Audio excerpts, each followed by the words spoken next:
नाही, आज सुनावणीच्या वेळेला अगोदरच नोटीस मिळालेली असल्यामुळे आमच्या वतीने ज्येष्ठ विधिज्ञ त्या ठिकाणी उपस्थित राहणार आहे आणि मी नेहमीच वारंवार 3 जूनच्या नंतर जुलैच्या नंतर सतत सांगत आलो की आम्ही जो निर्णय घेतला आहे त्या निर्णयाच्या पाठीमागचा मागोवा कायदेशीरदृष्ट्या खंडपीठाचे निकाल, निवडणूक आयोगाची स्वायत्तता या साऱ्या गोष्टीचा सारासार विचार करत आम्ही तो निर्णय त्या ठिकाणी घेतलेला आहे आणि त्याच्या पुष्त्यर्थ याचिकेमध्ये जे काही समावेश करायचं होतं ते आम्ही त्यावेळेला केलेलं आहे.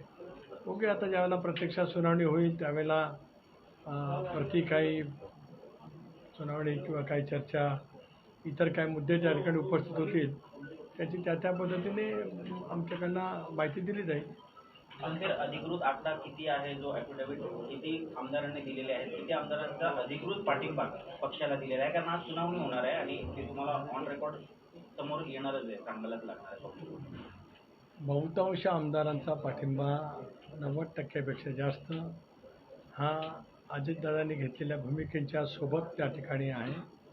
जी भूमिका पक्ष म्हणून आम्ही त्या ठिकाणी घेतले त्याला समर्थन आहे. झारखंडचे 1 आमदार, नागालँडचे 7 आमदार यांचंसुद्धा समर्थन त्या ठिकाणी मिळालेलं आहे आणि म्हणूनच मधल्या कालावधीमध्ये हे इतर राज्यांतील 2 राज्यांतील ईशान्यपूर्व राज्यांतील हे सर्व आमदार पक्षाचे राष्ट्रीय अध्यक्ष म्हणून अजितदादांची सदिच्छा भेट घेण्यासाठी सुद्धा मुंबईत आले होते. मला असं वाटतं आपल्या सर्वांच्या समोर त्यांची पत्रकार परिषद सुद्धा आम्ही त्या ठिकाणी घेतलेली होती. नेहमी आकड्याचा विषय जो आहे, खरं तर स्पष्ट आकडा कधीच आला नाही, मात्र आता प्रफुल्ल पटेलने जो दावा केलेला आहे त्या आयोगासमोर की 53 पैकी 43 आमदार, राज्यातले 43 आमदार आमच्या सोबत आहेत, तर नागालँडचे 9 पैकी 6 आमदार आमच्या सोबत आहेत. हे काय तुम्ही समर्थन कराल का? जो आकडा दिलाय तो 43 आमदार राज्यातले देखील सोबत आहेत, त्यांच्या स्वाक्षरी वगैरे झाल्यात सगळं? नागालँडच्या 7 आमदारांच्या बाबतीमध्ये मी बोललो. नागालँडला 7 पक्षाचे आमदार आहेत. हे सर्वच समजा आमदार मुंबईच्या भेटीमध्ये सुद्धा आपल्या सर्वांच्या समोर, आपल्या मीडियाच्या समोर सुद्धा त्या ठिकाणी आलेले होते. मुंबईमध्ये महाराष्ट्रातली सुद्धा स्थिती जी प्रफुल्लबाईंनी सांगितलेली आहे ती योग्य आहे. 30 जूनला शपथपत्र देण्यात आले होते. 2 जुलैला जरी तुम्ही शपथ घेतली असली तरी प्रतिज्ञापत्र ही 30 जूनला देण्यात आली होती. ही एकमेव कृती जी आहे ही आमदारांना अपात्र करण्यासाठी पुरेशी आहे. त्यामुळे ह्या आमदारांना तत्काळ अपात्र करावं असं देखील शरद पवार गटाच्या वतीनं जे म्हणणं मांडलेलं आहे त्यामध्ये नमूद करण्यात आलेलं आहे आणि विधानसभा अध्यक्षांवर देखील ठपका ठेवला आहे. विधानसभा अध्यक्षांना तत्काळ या संदर्भातला निर्णय दिला नाही, त्यामुळे डिले होत गेलं. त्यामुळे पहिल्यांदा 9, त्यानंतर 15 आणि त्यानंतर उर्वरित सर्व आमदार अशा पद्धतीनं पाठिंबा देत गेले. अनेक अवैध सरकार राज्यामध्ये अवैध गट निर्माण झाला असं देखील त्यांचं म्हणणं आहे. एक असं आहे की ज्या वेळेला हे आपण जे म्हणतोय ते कुठे म्हटलं त्याची मला माहिती नाही. प्रत्यक्षात सुनावणीचा ज्यावेळेला सुरुवात होईल त्याच्या युक्तिवादामध्ये ज्यावेळेला हे मुद्दे येतील त्यावेळेला त्या साऱ्या प्रश्नांची उत्तरं आमच्याकडे नक्कीच त्या ठिकाणी आहेत. त्याच्यामुळे मी मगाशी सांगितलं, आत्ताही वारंवार सांगतो आहे की या साऱ्या गोष्टीची कायदेशीर वैधानिक पूर्णपणाची खातरजमा निश्चितपणाने करून आम्ही उचललेलं सामुदायिकरित्या लोकशाहीच्या माध्यमातून ते पाऊल आहे आणि म्हणून मी आत्ताही दावा करतो की लोकशाहीच्या माध्यमातून आम्ही घेतलेल्या निर्णयाच्या बद्दल निवडणूक आयोगाकडनं शिक्कामोर्तब आम्हाला मिळावं अशी आमची सर्वांची एकंदरीत या संदर्भातलं भावना आहे. आपण जर बघितलं तर शरद पवार गटाने सुप्रीम कोर्टात सुद्धा याचिका दाखल केलेली आहे, आमदारांवर कारवाई करण्यात यावी अशी याचिका आहे. त्याबद्दल तुमचं काय? एक असं की सर्वोच्च न्यायालयामध्ये नेमकी काय याचिका दाखल केली मला त्या ठिकाणी माहिती नाही. सुरुवातीपासूनच एकदा मी काहीतरी एक हे ऐकलेलं होतं जाहीरीचं की आम्ही न्यायालयामध्ये जाणार नाही, पण त्याच वेळेला जाऊ शकतात अशा पद्धतीची आमच्या सर्वांची सुद्धा त्यावेळेला आम्हाला जाणवत होतं आणि म्हणूनच विधिमंडळाच्याकडे वेळोवेळी टप्प्याटप्प्याने त्या ठिकाणी अर्ज दाखल करण्यामध्ये आले. सुरुवातीला 9 जे राज्याच्या मंत्रिमंडळामध्ये सहभागी झाले त्यांच्याबद्दलचं करण्यात आलं.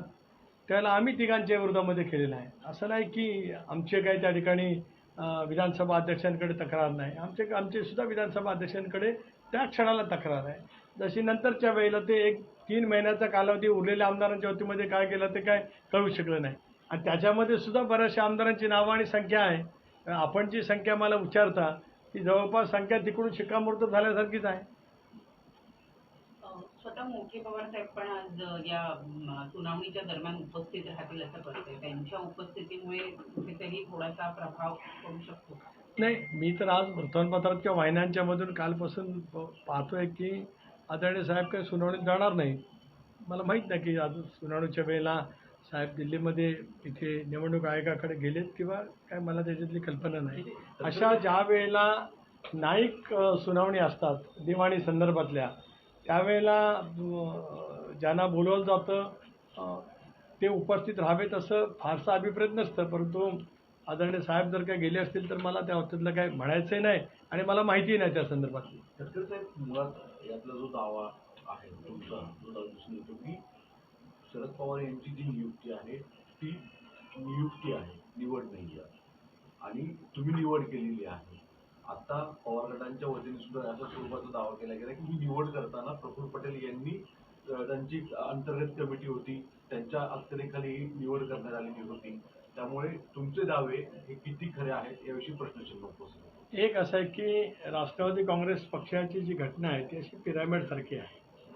शिवसेनेची घटना पक्षाची पूर्वी वेगळी होती, नंतर ज्या वेळेला निवडणूक आयोगाने त्या संदर्भामध्ये काय भूमिका घेतली त्याला स्वर्गीय बाळासाहेब ठाकरे असतानाच शिवसेनेच्या घटनेमध्ये थोडासा बदल झाला. कारण आपण पाहतो की पूर्वी शिवसेना प्रमुख असं होतं, मग शिवसेना अध्यक्ष, कार्यकारी अध्यक्ष वगैरे वगैरे अशी बदल. राष्ट्रवादी काँग्रेस पक्ष स्थापन झाल्यापासून आमच्या घटनेमध्ये पिरॅमिडसारखी एक व्यवस्था आहे की तालुका म्हणजे ब्लॉक स्तरावरती क्रियाशील कार्यकर्त्यांच्याकडून ब्लॉक अध्यक्ष निवडले जातात आणि त्याच वेळेला जिल्ह्याच्या कार्यकारिणीवरती प्रत्येक तालुक्यातून काही सभासद त्या ठिकाणी जातात. विधानसभा मतदारसंघातून सुद्धा प्रदेशवरती तालुक्यातून जिल्ह्यावरती जातात, विधानसभा मतदारसंघातून प्रदेशवरती जात असतात आणि मग जिल्ह्याची ज्या वेळेला संबंध रचना होते, प्रत्येक तालुक्यातील सदस्य त्या ठिकाणी आल्याच्यानंतर क्रियाशील सभासदातून मग जिल्ह्यामध्ये निवडणूक होते आणि त्या निवडणुकीच्या माध्यमातून जिल्ह्याचा अध्यक्ष आणि जिल्ह्याची कार्यकारिणी निवडली जाते. त्याच वेळेला प्रदेशवरती ज्या वेळेला गेली जाते त्याला प्रदेशी सर्वसाधारण समिती अस्तित्वात येते. त्या प्रदेशा सर्वसाधारण समितीमधून प्रदेशाध्यक्ष आणि खजिनदार यांची त्या ठिकाणी निवड होते आणि एखादे सरचिटणीस आणि मग उरलेली कार्यकारिणी त्या ठिकाणी होते आणि प्रदेशच्या जनरल गेलेल्या प्रतिनिधीतून देशाच्या राष्ट्रीय कार्यकारिणीवरती सदस्य त्या ठिकाणी पाठवले जातात. तिथे सदस्य पाठवल्याच्यानंतर त्याच्यातून मग बाकीचे निवड होतात. पण ही सगळी निवडणुकीची प्रक्रिया आहे. जे मी सांगितलं ते आमच्या घटनेमधली ती निवडणुकीची प्रक्रिया आहे, तीच आम्ही त्या ठिकाणी निषेध करतो आहोत. पण मग अजितदादांची जी नियुक्ती म्हणजे निवड आहे, नियुक्तीच्या ऐवजी तुम्ही जे म्हणता निवड, ती तशीच प्रक्रिया पूर्ण झाली. एक असं आहे की आता सुनावणी चालू आहे न्यायालयामध्ये. आज ते एक स्वायत्त संस्था आहे, इट्स अ कोर्ट अल्टिमेटली. त्यामुळे त्या ठिकाणी जो काही युक्तिवाद करायचा असेल तर आमचे विधिज्ञ करतील. त्या ज्या वेळेला प्रश्न उपस्थित केला जाईल त्या वेळेला त्याची उत्तरं किंवा खुलासा, त्याचं स्पष्टीकरण जे काय आम्हाला द्यायचं आम्ही त्या ठिकाणी देऊ. मी फक्त आपल्याला पक्षाची घटना आणि पक्षाची रचना सांगितली. ते या न्यायालयाच्या आता चालू असलेल्या प्रक्रियेशी संबंधित आहेही आणि म्हटलं तर आज प्रत्यक्षात सुनावणीशी संबंधित नाही. म्हणून मी तुम्हाला फक्त पक्षाची घटना विषद केली. यापेक्षा या विषयावरती युक्तिवाद चालू असताना बोलणं उचित राहणार. जयंत पाटलांचं म्हणणं आहे की आमदार गेले म्हणून पक्ष त्यासोबत गेला असं होत नाही. पक्षाचा सबस्टन्स किंवा पक्षाचे कार्यकर्ते पदाधिकारी आजही शरद पवार यांच्यासोबत आहे. काय प्रतिक्रिया? एक असं की आता या साऱ्या बाबी जयंत पाटील साहेब जे म्हटले ते सुनावणीशी संबंधित आहेत, निगडीत त्या ठिकाणी आहेत. मी दावा एवढा नक्कीच करू शकतो की पक्षाचं संघटनसुद्धा आमच्यासोबत फार मोठ्या प्रमाणावरती आहे. पक्षाचा कार्यकर्ता, क्रियाशील, सामान्य कार्यकर्ता म्हणजे जो आमचे नोंदणी होत असताना एक सामान्य कार्यकर्ता असतो म्हणजे एक क्रियाशील कार्यकर्ता असतो. एक क्रियाशील कार्यकर्ता 10 सामान्य सभासदातून एक क्रियाशील कार्यकर्ता असतो. त्यामुळे पक्षाची बहुसंख्य क्रेडर राज्यातलं आणि देशातलं दादांनी घेतलेल्या निर्णयाच्या सोबत त्या ठिकाणी. आमदारांच्या अपात्रतेसंदर्भामध्ये प्रामुख्याने शरद पवारांनी एक गोष्ट नमूद केली आहे. त्याच्यामध्ये एक दाखला दिला आहे सुभाष देसाई विरुद्ध प्रधान सचिव महाराष्ट्र सरकार. त्याच्यामध्ये प्रामुख्याने असं सांगितलं होतं की पक्षाच्या प्रमुखांनी जो आदेश दिलेला आहे तो जर डावलला असेल तर त्यांच्यावर तत्काळ अपात्रतेची कारवाई करावी.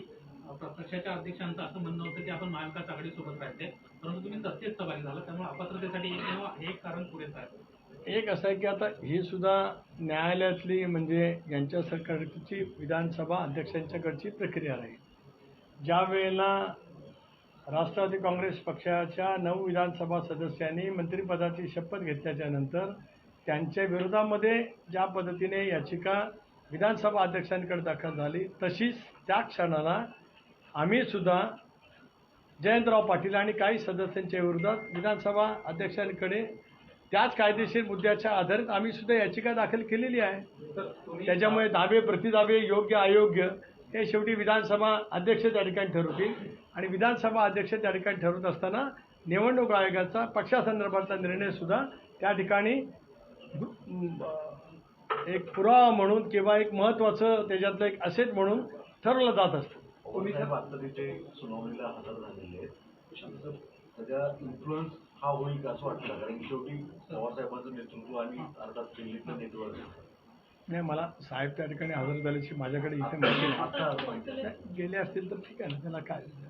शेवटी कसं आहे की निवडणूक आयोग स्वायत्त आहे, त्याच्यामुळे मग कारण कालच आपल्याच मार्फत कुठेतरी स्क्रोल येत होतं की आदरणीय साहेब का उपस्थित राहणार, पण गेले असतील ठीक आहे. त्याच्यामुळे तुम्ही वारंवार विश्वास व्यक्त करताय की पक्ष आणि चिन्ह तुमच्या गटाला मिळेल, पण या विश्वासावरच कुठेतरी एक प्रश्नचिन्ह काल शरद पवारांनी देखील लावलं की सगळं तुम्हाला आधीच कसं माहिती आहे, प्रत्येक गोष्ट तुम्ही म्हणजे निकाल कसा येईल, कुठल्या बाजूने येईल, हे वारंवार जवळ तुम्ही बोलता वेळेस त्याच्यावर निवडणुकीच्या स्वायत्तेवर किंवा या सगळ्यावर प्रश्नचिन्ह त्यांनी देखील निर्माण केलं. एक कसं आहे की माझे मग 2 दिवसापूर्वीची मुलाखत आपण पाहिली नाही.